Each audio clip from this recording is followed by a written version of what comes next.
رانا شمیم عدالت میں آج بھی پیش ہوئے. توہین عدالت کا معاملہ آگے بڑھ رہا ہے. 7 جنوری کو اب فرد جرم عائد کر دی جائے گی. 7 جنوری کی تاریخ دے دی گئی ہے. یعنی واضح طور پر ابھی تک عدالت مطمئن نہیں ہو سکی کہ جناب یہ جو حلف نامہ تھا یہ عدالت کے خلاف نہیں تھا, یہ معزز جج صاحبان کے خلاف نہیں تھا, نہ اس کا چھاپنا کوئی ایسا قدم تھا جو ادارے کے خلاف ہو, ججز کے خلاف ہو, انصاف میں رکاوٹ ڈالنے کے لیے ایسا نہیں کیا گیا, یہ ثابت نہیں ابھی تک کیا جا سکا. تو لہٰذا اب 7 جنوری کی تاریخ دے دی گئی ہے. آج عدالت میں بہت اہم ریمارکس بھی سامنے آئے ہیں, اسی سے ہم آغاز کریں گے. غلام مرتضیٰ صاحب میرے ساتھ ہیں. غلام مرتضیٰ صاحب, یہ معاملہ آگے بڑھ رہا ہے. ایک بڑی دلچسپ بات یہ سامنے آئی ہے کہ چیف جسٹس اطہر من اللہ صاحب نے ریمارکس دیے ہیں, اسلام آباد ہائی کورٹ کے چیف جسٹس صاحب نے, کہ ویسے تو برطانوی عدالتوں میں بھی کہا گیا کہ سورس ظاہر کرو ایسے معاملات میں, لیکن یہ عدالت ایسا نہیں کرے گی. تو اگر عدالت یہ نہیں کہتی تو پھر کیا سمجھ آ سکے گی اس کے بغیر کہ کس مقصد کے لیے یہ حلف نامہ سامنے لایا گیا یا چھاپا گیا, کیوں دیا گیا؟ اس کے بغیر تو سمجھ نہیں آ سکے گی اصل میں پیچھے اس کے ہے کون. بہت شکریہ سام صاحب, بات آپ بالکل درست ہے. اور یہ چیز کہنا کہ سورس جو ہے وہ اس حوالے سے نہیں پوچھا جائے گا تو مینس اس کا تو پھر یہی صاف مطلب نظر آ رہا ہے کہ نہیں پتہ چلے گا کہ یہ کس نے لیک کیا اور کہاں سے کہاں تک پہنچا, کیونکہ رانا شمیم جو ہیں وہ بار بار اس بات کو دہرا رہے ہیں. عدالت میں بھی آج انہوں نے دہرایا, بتایا کہ اس کو میں نے لیک نہیں کیا بلکہ میں نے یہ پرسنل پرپس کے لیے یہ بنایا تھا اور میں نے اپنی وائف کی جو خواہش تھی اس پہ یہ بنایا تھا.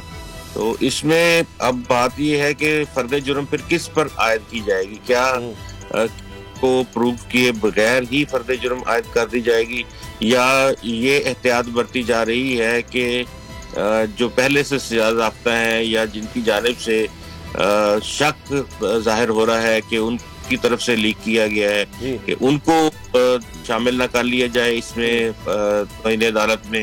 اور پھر ظاہر ہے اگر اس طرح سے چیزیں چلتی ہیں تو یہ کیس ڈے بائی ڈے یہ آگے جائے گا, بڑھے گا, اور بہت سے جو پردہ نشین ہیں ان کے نام بھی اس میں آئیں گے. ایٹ لیسٹ وہ 3-4 کردار تو لازمی آنے چاہیے جنہوں نے یہ لیک کیا اور یہاں تک پہنچا پھر چھپا.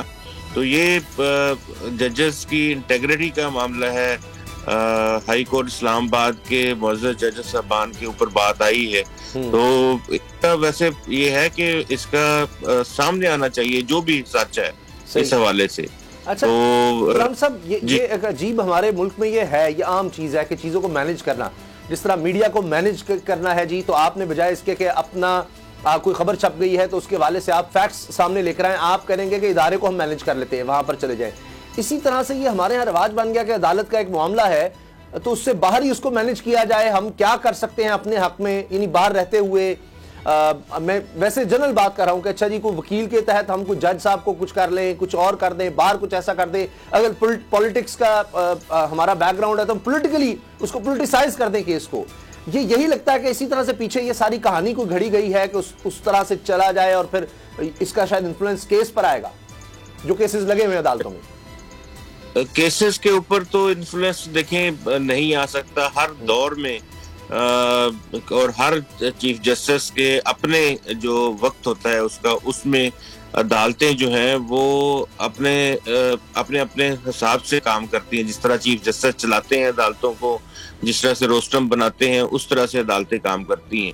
تو اس حوالے سے بھی یہ جو صورتحال ہے اس میں بھی ہمیں پتہ چلا اس حوالے سے کہ جسٹس اطہر من اللہ صاحب جب سے اسلام آباد ہائی کورٹ کے چیف جسٹس بنے ہیں, ان کا عدالت کو چلانا, ان کا روسٹرم بنانا اور کیسز کو لگانا وہ ڈیفرنٹ ہے ان تمام جو اس سے پہلے چیف جسٹس صاحبان گزرے ہیں. تو ان کو واقعتاً اس بات کی تکلیف ہے کہ یہ ان کے ججز کے اوپر بات کی گئی ہے, ان کے ججز کا نام لیا گیا ہے اس سارے سینیریو میں. لیکن ہم اگر دیکھیں تو وہ جو بات کل ہی کی تھی کہ ہم نے 2 ہفتے بعد جو ضمانت منظور کر لی تھی, تو کیا ہم نے بھی کسی کے زیر اثر رہ کر کی تھی؟ یعنی کہ وہ بڑا اہم سوال انہوں نے اٹھایا کہ یہ ایسا تو نہیں کہ آپ کو تا ہو گئی اور آگے سے آپ کو ریلیف نہیں ملا, آپ کو ریلیف بھی مل گیا اس حوالے سے. تو بالکل پھر تو کل کو کوئی بھی شخص کچھ بھی کہہ سکتا ہے کہ جی ان کو ریلیف اگر ملتا ہے تو بھی انفلوئنس کیا جاتا ہے. اب اطہر منلہ صاحب کے حوالے سے ہمیں وکلا تحریک کا ماضی بھی نظر آتا ہے.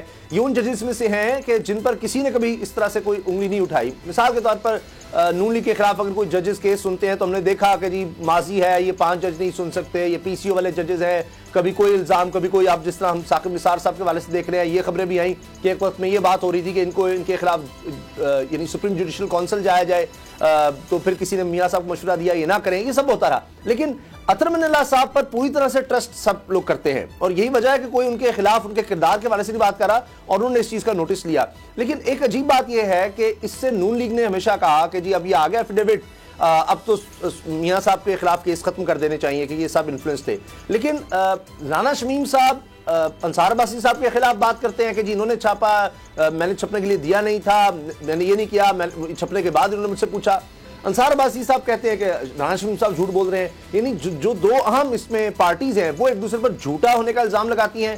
اور اسی دوران مسلم لیگ نون کی طرف سے کہا جاتا ہے مریم صاحبہ کہ جناب یہ جو سارا سیناریو ہے اس میں تو ہم سرخرو ہو گئے ہیں.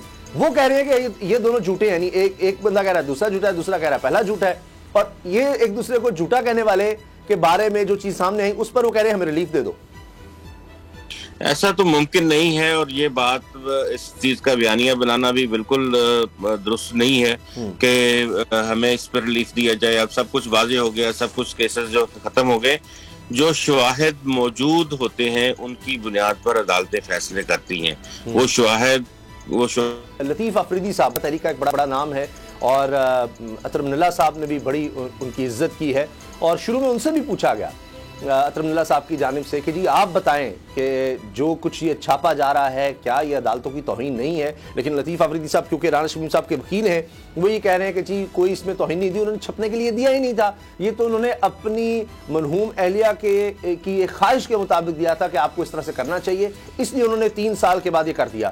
اور اس میں ایک اور اہم پہلو یہ نظر آ رہا ہے کہ جی یہ کوئی توہین عدالت ہو نہیں سکتی کیونکہ عدالت اس طرح کے معاملات میں معاف کر دیتی ہے. تو یہ جو غلام صاحب کمنٹ ہے لطیف افریدی صاحب کا کہ جی اس میں شاید انہوں نے حوالہ دیا فردوس عاشقوان صاحبہ کے خلاف بھی توہین عدالت کا معاملہ تھا, انہوں نے کہا جی عدالتیں معاف کر دیتی ہیں, تو وہ اس چیز پر چل رہے ہیں. ایسے لگ رہا ہے کہ وہ فیکچولی شاید اس پر نہیں جائیں گے, وہ ایک رحم کی اپیل کی طرف جائیں گے کہ جی جو ہو گیا چھوڑیں, اس کو معافی مل جائے گی. کیا آپ کو لگتا ہے کہ یہ اپروچ ٹھیک ہے؟ اتنی آسانی سے اس میں اطہر منلہ صاحب جو ہیں وہ درگزر کر دیں گے, کہیں گے اچھا چلے معاف کیا؟ اچھا, لطیف افریدی صاحب کا قد کاٹ بہت بڑا ہے اور ان کی خدمات بھی جوڈیشری کے لیے بہت زیادہ ہیں. ان کی جانب سے اس طرح کی بات کا کیا جانا جو ہے وہ اہمیت کا حامل ہے, اور تمام ججز صاحبان وہ اسلام آباد ہائی کورٹ کے ہوں, سپریم کورٹ آف پاکستان کے ہوں, پشاور ہائی کورٹ ہو, سندھ ہائی کورٹ ہو یا لاہور ہائی کورٹ ہو, وہ تمام کے تمام جو ججز ان میں موجود ہیں ان میں درجہ اتم ان کا احترام موجود ہے. تو ان کی جانب سے اس طرح کی بات کی جانا ایک اشارہ ہی ہے کہ شاید بات اس طرف بڑھ رہی ہے, اور اس کا جو اینڈ رزلٹ ہے وہ جائے گا ایک معافی نامے کی جانب اور ایک ایسے ریگریٹ کی جانب کہ ہمیں بڑا افسوس ہے کہ اگر سبسکرائب کریں اور بیل دبائیں تاکہ کوئی خبر رہ نہ جائے.